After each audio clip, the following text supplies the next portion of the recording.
ప్రస్తుతం TDP MLA Anitha గారు madam ఉత్తరాంధ్రలో దాదాపుగా అనుకోని సీట్లు వచ్చినాయి. సో దీన్ని ఏ రకంగా ఉంది?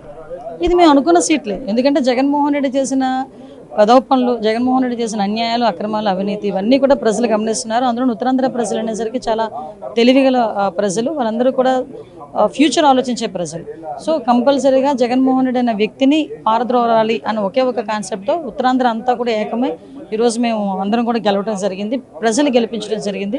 ప్రజలు కూడా ఎంత కసిగా ఉన్నారు, జగన్మోహన్ రెడ్డి అంటే ఎంత యావగింపుగా ఉన్నారో చాలా క్లియర్గా అర్థమవుతుంది.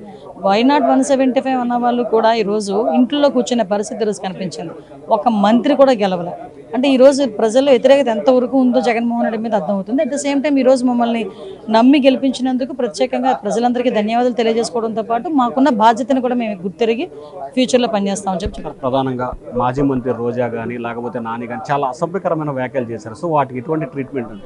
అసలు వాళ్ళ గురించి ఈ టైంలో మాట్లాడుకోకపోవడమే మంచిది. ఎందుకంటే కొంతమంది గురించి మాట్లాడుకుని మా మూడ్ చెడగొట్టుకునే పరిస్థితి కాదు. వాళ్ళకి సిగ్గుపడాలి. నిజంగా కరెక్ట్గా చెప్పాలంటే ఈ ఓటమే వాళ్ళకి లాగి పెట్టి చెంపదెబ్బ కొట్టినట్టు ఈ ఓటమి. అంటే ఇదే కొడాలని మేము ఇలా పంపించేస్తాం అలా పంపించేస్తాం పెద్ద మనిషి కౌంటింగ్ సెంటర్ నుంచి అతనే ఫస్ట్ వెళ్ళిపోయిన మనిషి. ఈరోజు చంద్రబాబు నాయుడు గారు గెలిస్తే కుప్పంలో నేను ఇంటి ముందు కూర్చొని చెప్పులు తుడుస్తానన్న కొడాలని ఈరోజు చంద్రబాబు నాయుడు గారు చెప్పులు మనల్ని పంపించమంటాడో లేకపోతే ఆయన వచ్చి తీసుకెళ్తాడో ఆయనే అనుకోవాలి. సో ఇలాంటివన్నీ ఉన్నాయి. ఓవరాల్గా వాట్ ఎవర్ ఇట్ మేబీ వాళ్ళు ఓటమి దాంట్లో ఉన్నారు, మేము గెలుపు ఆనందంలో మేము ఉన్నాం. డెఫినెట్గా ప్రజలు మాకు ఇచ్చిన మ్యాండేటరీని మేము కంపల్సరీ పూర్తి చేయాలి కాబట్టి మేము దాని మీద దృష్టి పెడతాం. ఎవరిని టార్గెట్ చేసుకున్నప్పుడు నేను పోయినంత మాత్రాన నన్ను టార్గెట్ చేస్తే వైఎస్ఆర్ కాంగ్రెస్ పార్టీ ఏం ఆగదో, జగన్మోహన్ రెడ్డి గారు ఇంటికి కూడా వీళ్ళు ఏం పీకలేరు. నన్ను కాదు జగన్మోహన్ రెడ్డి గారినే టార్గెట్ చేస్తారు. ఇక్కడ మీరున్న సెక్యూరిటీ అంతా తీసేసి గన్మెన్లు తీసేసి ఇంకా 15 రోజులు ఎలక్షన్ జరగలేదు, కమిటీ సిఫార్సులు రాలేదు, ఇక్కడ మొత్తం అంతా కూడా సెక్యూరిటీ తీసేశారు కదా. తీసేసి ఎల్లో మీడియా కెమెరాలు పట్టుకొచ్చి జగన్మోహన్ రెడ్డి గారి ఇంట్లోకి ఎట్టెళ్ళాలి, గోడదు గెట్టెళ్ళాలి, ఇవన్నీ కూడా వాళ్ళే చూపిస్తున్నారు. కాబట్టి ఇక్కడ టార్గెట్ ఎవడు దొరికితే ఆ టార్గెట్, ఇటువంటి వాటికి భయపడే ప్రసక్తి లేదు. ఎవడెవడికి టార్గెట్, ఎవడెవడి చేతులు ఏం రాసి ఉందో అవన్నీ పైన ఉన్నటువంటి భగవంతుడు నిర్ణయిస్తాడు. ఎవరి టార్గెట్లు ఎవరికి ఏమవుతుందో చూద్దాం రాబోయే రోజుల్లో. అదేవిధంగా ఋషికొండలో కట్టినటువంటి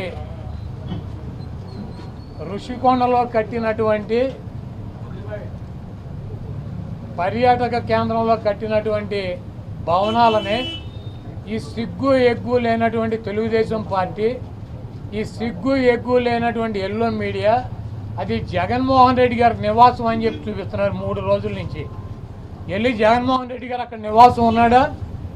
జగన్మోహన్ రెడ్డి గారు 2014 నుంచి 19 దాకా ప్రతిపక్ష నాయకుడిగా ఉన్నాడు.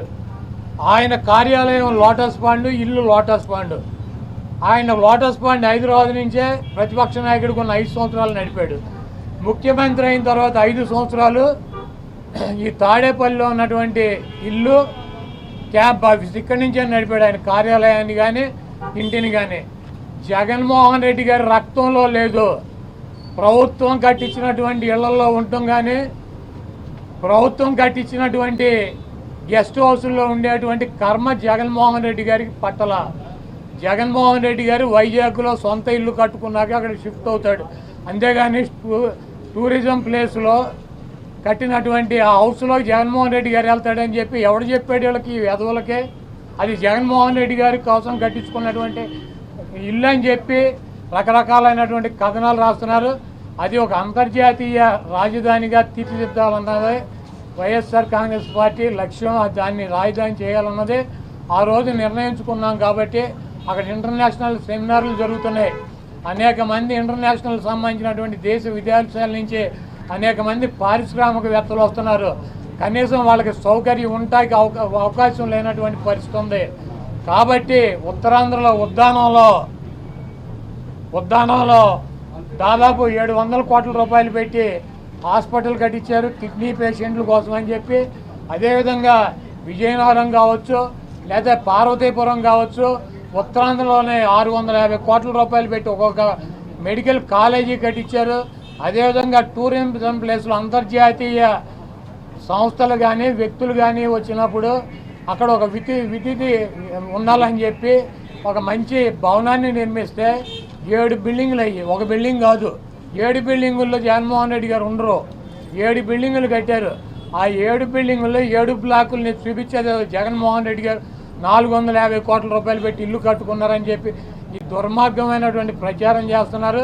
ఇవన్నీ కూడా ప్రజలు గమనిస్తారు. చంద్రబాబు నాయుడుకి ఇచ్చినటువంటి వాగ్దానాలు నెరవేర్చలేక నీకు సూపర్ 6లో పెట్టినటువంటి వాగ్దానం 1500 రూపాయలు ఇస్తానని చెప్పావా చెప్పలేదా? 18 సంవత్సరాలు దాటిన వాళ్ళకి రేపు 1వ తారీఖు నీకు దమ్ముంటే 20 లక్షల మంది నిరుద్యోగులకు 3000 ఇస్తానని చెప్పావా లేదా?